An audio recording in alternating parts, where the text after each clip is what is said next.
বিশ্বাস করেন আমার মেয়ে কোনোদিন মোবাইল ফোন ব্যবহারই করে না, আমি ব্যবহার করতে দিই না।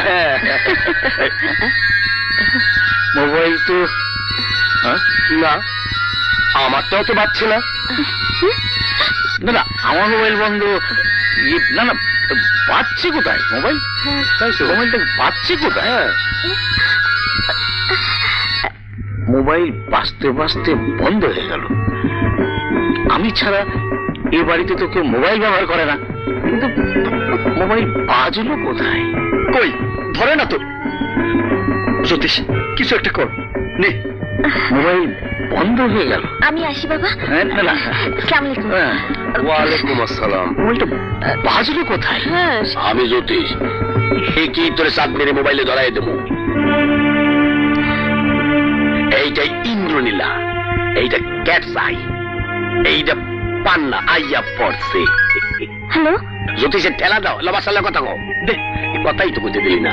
হ্যালো বাচ্চা, আমি খুব সমস্যা আছি, এখন কি বলবো? তুমি পার্ক অপেক্ষা করো, আমি আসছি। আচ্ছা ঠিক আছে। আমার কপালই ভালো, জ্যোতিষ বিদ্যার তো কিছুই শিখি নাই। যা চাই কেমনি কেমনি জানি মিলিয়ে যায়, খালি মেলে না আমার নার্সিনের কপাল। যাচ্ছিস? মা, নরেশ খুব অসুস্থ, বাবাকে একটু বলো না, আমি দেখেই চলে আসবো। দেখিস, দেরি করিস না কিন্তু। একদম দেরি করবো না। আমি আরেকটু হলে ধরা পড়ে গিয়েছিলাম। আমি কতবার তোমাকে নিয়ে গিয়েছি। ভাগ্য খারাপ, মোবাইলটা হাত থেকে পুরো নষ্ট হয়ে গেছে। ভালো হয়েছে। এই নাও, মোবাইল নিয়ে বাসায় যাওয়া যাবে না, বাসায় গেলে আব্বুর কাছে ধরা পড়ে যেতে হবে। আচ্ছা, সেদিন থানায় গেছিলা কেন? সাথে তোমার বাবারও দেখলাম। কিন্তু তুমি কেন গিয়েছিলে? কিছু বাজে লোক আমার বিরুদ্ধে নালিশ করছে, নতুন অফিসার আইছে, তাই দেখা করতে গেছিলাম। আর আমরা গিয়েছিলাম নতুন অফিসারের সাথে দেখা করতে। কেন? কি বলবো, নতুন অফিসার রাজীব সাহেব তো আমার হবু স্বামী।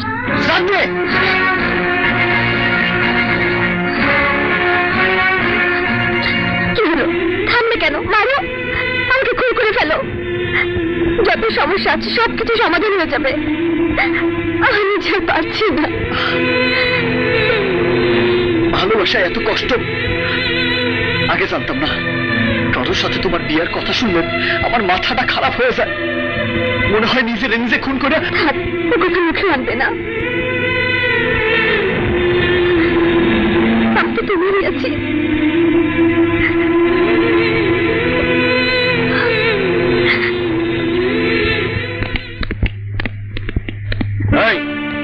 কোথায় ছিলিস সন্ধ্যা পর্যন্ত? কি হলো, চুপ করে আছিস কেন? কি বলছে মাথা ঢুকছে না? বল কোথায় ছিলি? কেন কথা বলছিস না কেন?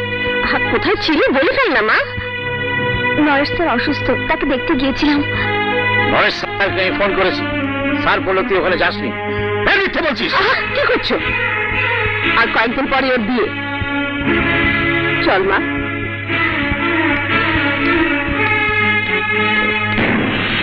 সব ওলট পালট হয়ে যাচ্ছে। রাজীবের বাবার সামনে মোবাইলে রিং বাজলো, স্পষ্ট শুনতে পেলাম। বাড়ি থেকে ভূত ঢুকেছে। হ্যাঁ স্যার, এই ভূত ঢুকলে ওঝা আনতে হয়। দুলাভাই, তোমার মনের ভেতরের সন্দেহটা দূর করতে হবে। মনের সন্দেহ দূর করতে হবে। সন্দেহ একবার ঢুকলে মানুষ পাগল হয়ে যায়। হ্যাঁ স্যার, মনের ভিতরে যে ভূত ঢুকছে হাতের বাইর করতে না পারলে খবর আছে।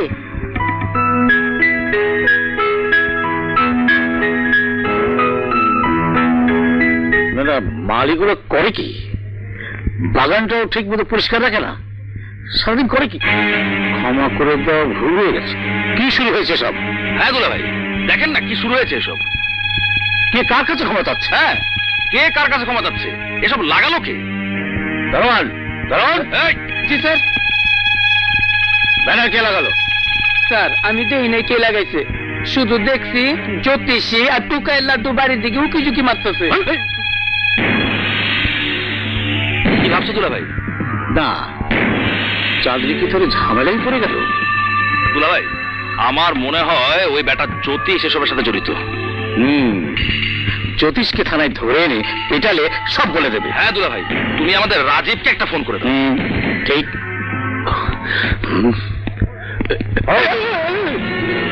কি ব্যাপার দাঁড় করছেন? চতুর্দিকটা গিরিয়ে যাচ্ছেন কেন? আপনার বিরুদ্ধে অভিযোগ আছে। এমন কি করলাম আমার বিরুদ্ধে অভিযোগ? আপনি চৌধুরী বাড়ির চতুর্পাশে পোস্টার আর ব্যানার লাগিয়েছেন, সেই অপরাধে আপনাকে অ্যারেস্ট করলাম। প্লিজ আমাকে অ্যারেস্ট করবেন না। হাজার আমার ইজ্জত আছে, আমি একজন জ্যোতিষী। ঠিক আছে, এমনি চলেন। চলুন। আচ্ছা,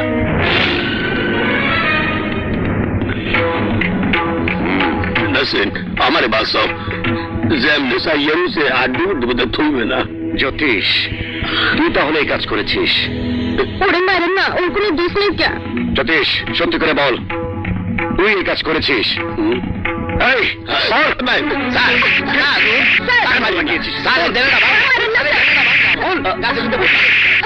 সালাম স্যার, পরে মারতেছেন কেন?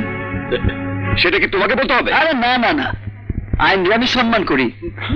ও একজন জ্যোতিষ, ওরে মারলে আপনার অমঙ্গল হইব, আর ওর কথা শুনলে আপনার মঙ্গল হইব। কি অমঙ্গল হবে শুনি?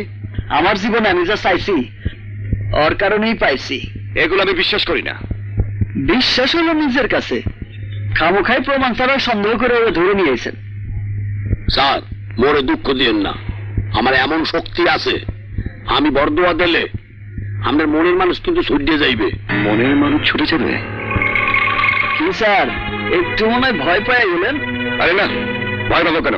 ও অনেক বড় জ্যোতিষ, ওরে আটকায় রাখা ঠিক হইব না স্যার। যাও, ছেড়ে দিলাম, ভবিষ্যতে আর এই ধরনের কাজ করবে না।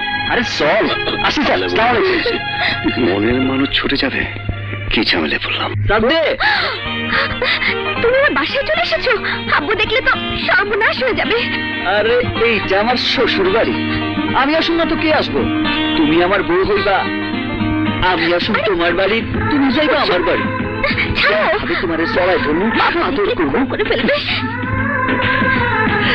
ছাড়ো না, আরে বলছো। ছাড়ো বলছি। আমি কাউরে খাইবো।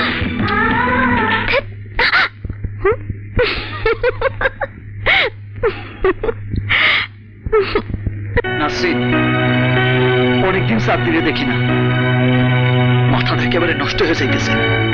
যেমনি হোক চাঁদনির সাথে আমার দেখা করাইতেই হইব। তুমিই পারবা, তা নাইলে কিন্তু আমি এক্ষুনি চাঁদনির বাসায় যাবো। না ভাই, পাগলামি করেন না, তাহলে চাঁদনি আর আপনার ক্ষতি হইব। আপনি কোথায়? আমি পার্কে আসি। আচ্ছা, আমি নিয়ে যাচ্ছি, আপনি থাকেন। রাখি। তুই আমাদের না জানিয়ে কিছু করছিস না তো? কি যে বলো মা। আন্টি, আন্টি, আমার আব্বা না আমার একটা বুড়া লোকের লাগে বিয়া দিবার লাগছে। কি বলছিস? চাঁদনি আব্বা যদি একবার আমাকে বাড়ি গিয়া আমার আব্বারে বুঝায় কয়, তাহলে আমার আব্বা চাঁদনি আব্বার কথা শুনবো। দেখ, আমি চাই না ওর বাবার মত ছাড়া চাঁদনি বাইরে যাক। আন্টি, আপনি না করেন না, আমার আব্বা চাঁদনি আব্বার কথা খুব শুনে। চাঁদনি বাইরে যাওয়া নিষেধ। ঠিক আছে, চাঁদনি যা, দেরি করলে তোর বাবা একেবারে